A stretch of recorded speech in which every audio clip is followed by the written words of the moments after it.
5 सितंबर 1986 को एक American airline Pan Am flight 73 Mumbai से न्यूयॉर्क के लिए उड़ान भरने वाला था, पर यह उड़ान डायरेक्ट नहीं था, बल्कि इस प्लेन को बॉम्बे इंडिया से पाकिस्तान में कराची जिन्नाह इंटरनेशनल एयरपोर्ट में लैंड करना था। इसके बाद यहां से भी कुछ पैसेंजर को लेकर प्लेन को रीफ्यूलिंग करके न्यूयॉर्क के लिए उड़ान भरना था। यह बोइंग 747 का 4 इंजन वाला विशाल प्लेन था। प्लेन में 260 पैसेंजर और 19 क्रू मेंबर्स मौजूद थे। 5 सितंबर 1986 में यह प्लेन मुंबई से टेक ऑफ करके कराची पहुंच गया। कुछ ही देर बाद एयरपोर्ट के सिक्योरिटी गार्ड के भेष में 4 आतंकवादी एक वैन में सवार हो गए। इसके बाद ये एयरपोर्ट का चक्कर लगाते हुए सीधे फ्लाइट 73 के पास जाके रुका। चारों आतंकवादी हथियारों से लैस थे। गाड़ी से बाहर निकलते ही अंधाधुन गोलियों की बरसात शुरू कर दिया। गोली की बौछार करते हुए आतंकी प्लेन की ओर बढ़ने लगा। इसी दौरान एयरपोर्ट में काम कर रहे 2 वर्कर को गोली लग गई और उन दोनों की मौत हो गई। ये सब देखते हुए फ्लाइट 73 की केबिन क्रू प्लेन के डोर को बंद करने की कोशिश करने लगी, पर वो हाईजैकर्स गोलियां बरसाना शुरू कर दिया। इस प्लेन में एक मिर्जा नाम की लेडीज भी मौजूद थी।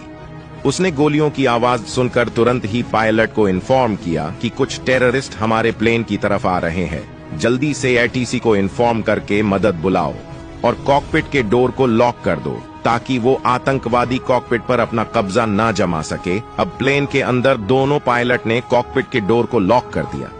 इस प्लेन के ऊपर की ओर एक दरवाजा था जिसका इस्तेमाल इमरजेंसी में किया जाता है।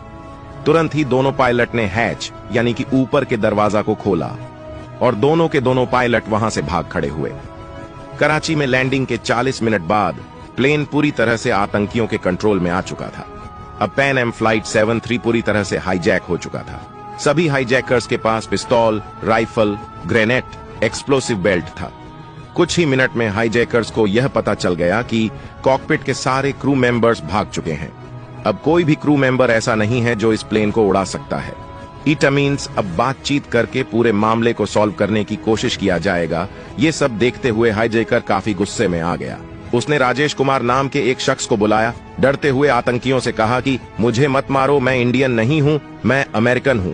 इतना सुनते ही आतंकी राजेश को दरवाजे के सामने खड़ा करके वहीं पर गोली मार दिया और उसके बाद उसे प्लेन से नीचे फेंक दिया गया। बड़ी मुश्किल से उसके बॉडी को प्लेन से दूर लाया गया। सांसें अभी भी चल रही थी, पर इससे पहले कि वह हॉस्पिटल पहुंच पाता, रास्ते में ही उसकी मौत हो गई। प्लेन में कोई पायलट तो था नहीं। अब हाईजैकर यह डिमांड करने लगा कि जल्दी से जल्दी प्लेन में पायलट भेजो, नहीं तो हम एक एक करके सभी को मार देंगे। प्लेन में कोई पायलट तो था नहीं, पर 3 फ्लाइट क्रू मेंबर्स अब भी मौजूद थे। प्लेन में नीरजा माधवी और सनशाइन थी। हाईजैकर ने केबिन क्रू से कहा कि सारे पैसेंजर के पासपोर्ट को जमा करो और अमेरिकन पासपोर्ट को एक साइड में रखो। प्लेन में 360 से भी अधिक लोग मौजूद थे। अब इतने सारे पासपोर्ट को इकट्ठा करना था। यहां पर नीरजा को समझ में आ चुका था कि यह हाईजैकर्स इंडियन को टारगेट नहीं कर रहा, बल्कि इसका टारगेट अमेरिकन्स है। इसीलिए तो जैसे ही राजेश ने कहा कि मैं अमेरिकन हूं, उसे वहीं पर गोली मार दिया गया। और यहां पर भी ये लोग बोल रहे हैं कि अमेरिकन्स का पासपोर्ट एक साइड में रखो, यानी कि यह हाईजैकर्स एक एक करके अमेरिकन को ही मारने वाले थे। नीरजा बड़े ही चालाकी से अमेरिकन पासपोर्ट को छुपा दिया। 360 में से 44 अमेरिकन थे।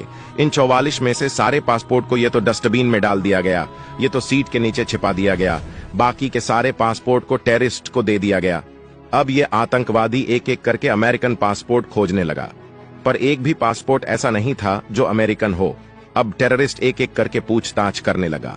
नीरजा किसी तरह से टेररिस्ट को चकमा देकर समय टाल रही थी ताकि जल्दी से जल्द रेस्क्यू ऑपरेशन चलाया जाए, पर सुबह से शाम और शाम से रात हो गई।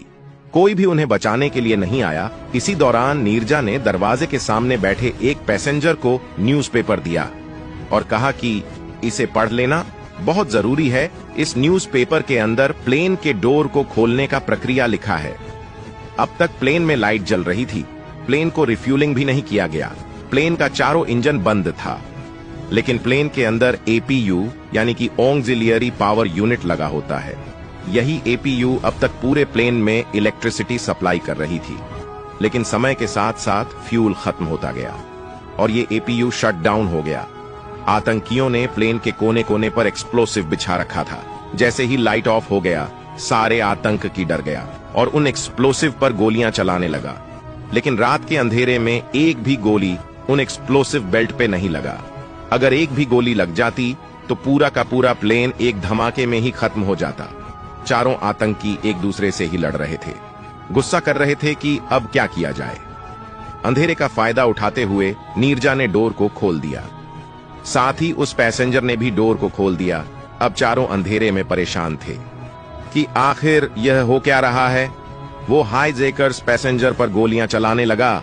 नीरजा अगर चाहती तो दरवाजा खुलने के तुरंत बाद वहां से निकल सकती थी, पर उसने ऐसा नहीं किया। उसने जल्दी जल्दी सारे पैसेंजर को बाहर निकाला। यह सब कुछ देखते हुए पाकिस्तानी आर्मी भी प्लेन के पास पहुंच गए। कुछ ही मिनट में सारे पैसेंजर प्लेन से बाहर निकल गए। अब नीरजा भी वहां से निकलने ही वाली थी। तभी उसे 3 बच्चे दिखाई दिया। वो बच्चे प्लेन में मौजूद आखिरी पैसेंजर थे। आतंकियों ने उन बच्चों को निशाना लगाया और गोलियों की बरसात कर दिया। नीरजा उन तीनों बच्चों को बाहों में जकड़ा और मुड़कर पीठ टेररिस्ट की ओर कर दिया। मिर्जा लाचार गोलियां खाती रही, पर उन बच्चों को एक खरोच ना आया। उसने वहां पर आखिरी शब्द उन बच्चों को बस यही कहा कि भागो यहां से। नन्हे नन्हे पैरों से दौड़ते हुए बच्चे भागने में कामयाब हो गए और नीरजा खून से लटपट फिसलते हुए नीचे आ गई और हॉस्पिटल जाने के दौरान ही नीरजा की मौत हो गई। और इस तरह से नीरजा अपने फर्ज के लिए, इंसानियत के लिए वीर गति प्राप्त कर लिया।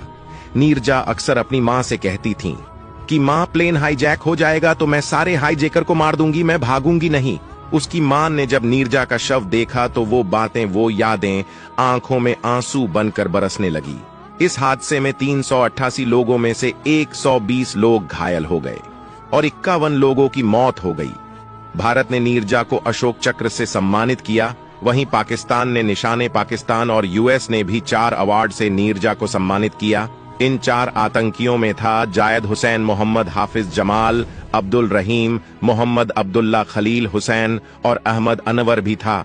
इन सभी लोगों को गिरफ्तार कर लिया गया और उम्र कैद की सजा दे दी गई।